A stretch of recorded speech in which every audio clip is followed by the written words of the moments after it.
Assalamualaikum warahmatullahi wabarakatuh. Salam sejahtera untuk kita semua. Pertama, saya mengucapkan terima kasih atas undangan untuk diskusi di sini.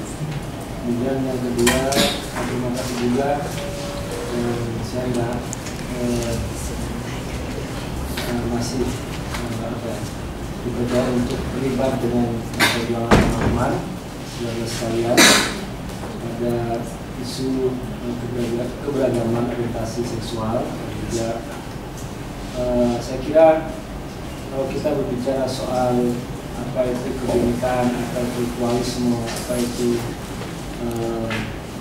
keberagaman, maka kita perlu terus mengucapkan bahwa keberagaman identitas gender, keberagaman orientasi seksual adalah suatu hal yang perlu terus-menerus kita suarakan dan perlu kita bicarakan. Karena mungkin sampai saat ini pun ketika kita bicara soal bineka, maka yang terlintas dalam bayangan masyarakat kita bukan masih beda agama, beda suku, beda etnis, beda bahasa, beda budaya. Atau misalnya kalau kita bicara soal potret kebinekaan budaya di Indonesia, ya mungkin kita hanya lihat bagaimana kalau gambar yang kita lihat di SD itu, ya pakaian-pakaian daerah misalnya. Pakaian-pakaian daerah pun itu pun juga pasangan antara laki-laki dan perempuan.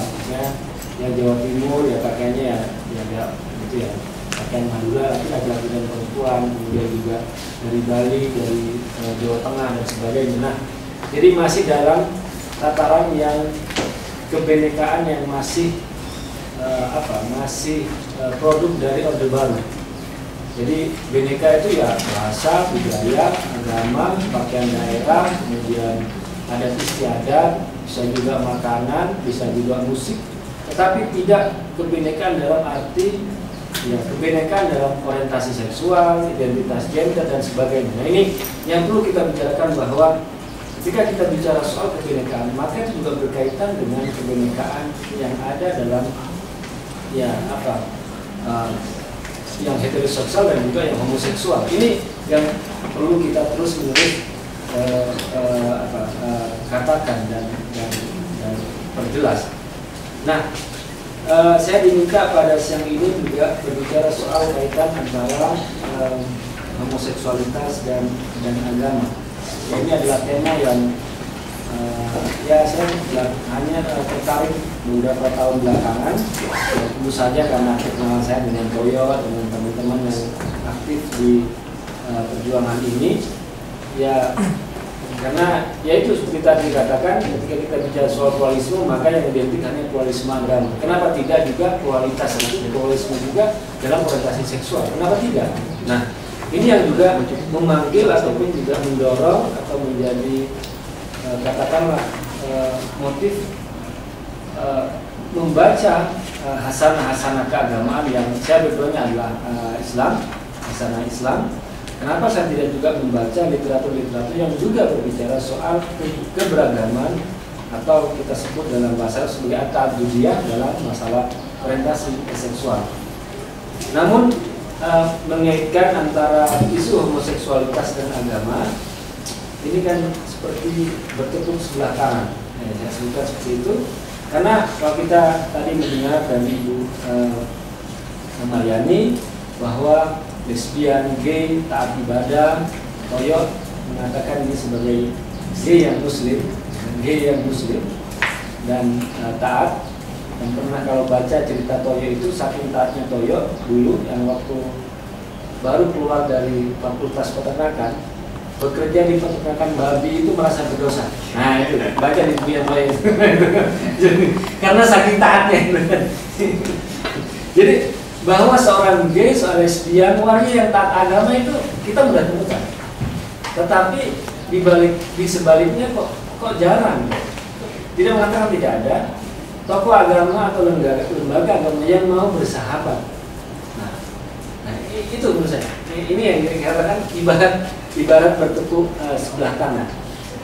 Karena memang kalau kita berkaitan bicara tentang isu homoseksual dan agama, yang menjadi persoalan itu bukan agama yang diyakini, tetapi agama yang katakanlah yang merasa menjadi hak milik tokoh agama dan lembaga agama.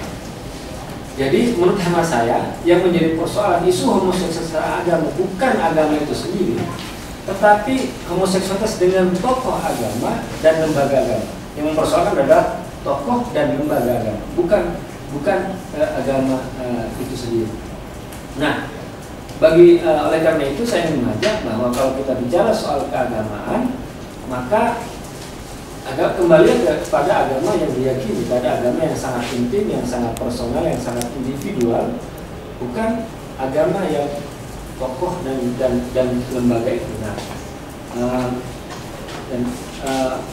karena bagi saya kadang-kadang ada punya masalah, katakanlah masalah keluarga, datang ke tokoh agama, atau ada persoalan datang. Bagi saya ini kok menganggap tokoh agama itu kayak dokter atau kayak mekanik atau kayak padahal bukan gitu. Jadi karena apa? Karena kalau kita sakit, karena kalau kita punya badan yang rusak, orang lain mungkin bisa mengetahui, tapi ini kan soal kejiwaan yang ada dalam diri kita, yang hanya kita yang tahu persoalannya apa, dan pun yang bisa mengubah pun adalah kita. Gitu. Bukan seperti mesin yang kalau rusak ada mekanik yang bisa membetulkan. Diri kita bukan mesin, tapi hal yang di luar itu, bahwa yang bisa merasa diri kita, persoalan kita adalah kita sendiri. Kemudian yang bisa mengubah pun adalah kita, bukan orang lain yang bisa mengubah diri kita. Maka ada hadis Nabi yang saya hadis dengan istafti qalbak, berminta fatwalah kepada hatimu, atau sal damirak, atau bertanyalah kepada nuranimu. Bagi saya ini adalah hakim yang tertinggi dalam agama, adalah hati dan juga nurani kita sendiri. Nah, selain itu juga adalah persoalan apakah memang yang disebut dengan agama itu bisa berbicara semua hal. Yang saya sebut di sini agama kok terlalu cerewet gitu ya. Dari urusan sembuh sampai urusan kesehatan, urusan keduniawian dan sebagainya kok mau juga berbicara. Ini disebut dengan lembaga keagamaan. Yang saya maksud itu adalah lembaga kayak MUI gitulah, ya. Masa label halal makanan sampai hormat bendera juga masih mau diurus gitu. Ini kok terlalu banyak yang mau diurus oleh sebetulnya lembaga keagamaan. Oleh karena itu saya lihat, bagi hemat saya, agama yang baik itu adalah agama yang ekonomis. Agama yang ekonomis adalah agama yang katakanlah melihat pada hal-hal yang nurani, pada yang benar, atau hal-hal yang katakanlah bukan pada aspek-aspek keduniawian. Nah, ini ada cerita bahwa Nabi Muhammad itu pernah melewati perkebunan kurma di Madinah. Kemudian dia tuh ditanya soal cocok tanam kurma, karena dia kawinkan pohon itu dengan pohon ini kurma. Ternyata nggak berbuah. Nah, ini membuktikan bahwa Nabi itu salah. Setelah dikabarkan, loh, ternyata kok yang Anda ajarkan, ternyata kurma itu nggak berbuah. Kemudian dia bersabda, antum a'lamu bi umur dunia, bahwa kalian lebih tahu dengan urusan dunia kalian. Jadi itu menunjukkan bahwa ada aspek keduniawian yang Nabi sendiri pun yang menjadi sumber agama itu dia bukan ahlinya gitu, bukan ahlinya. Oleh karena itu dalam aspek-aspek keduniawian itu agama tidak perlu banyak ikut campur. Ya, ini yang saya sebut bahwa perlu ada agama yang perlu ada ruang, ada tempat, kemudian agama yang lebih, menurut hemat saya, lebih ekonomis dalam persoalan keduniawian.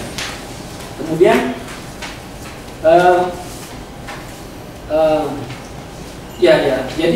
jadi problem saya kembali ingin saya tekankan, kalau kita bicara soal ada problem antara isu homoseksualitas dan agama, maka yang disebut problem itu bukan pada agama itu sendiri, tapi kepada tokoh dan kepada lembaga keagamaan, bukan pada agama yang diyakini. Gay, lesbian, wari dan sebagainya. Mau beragama yang baik dan tidak, itu bukan atas dasar orientasi seksual atau identitas seksual atau identitas gendernya, tapi ya kalau kita bicara sholat, ya syarat-syarat sah sholat ya ada aurat, ada disebut dengan wudu, ada dan sebagainya. Ya itu yang bukan pada soal apakah dia seorang gay dan lesbian diterima atau tidak sholatnya. Kalau dalam Islam itu yang dilihat kalau kita bicara soal aturan-aturan ibadah misalnya, ataupun puasa misalnya, berpuasa. Nah ini yang saya sebut dalam persoalan kalau kita melihat, kalau ada yang mengatakan ada persoalan antara homoseksualitas dan agama.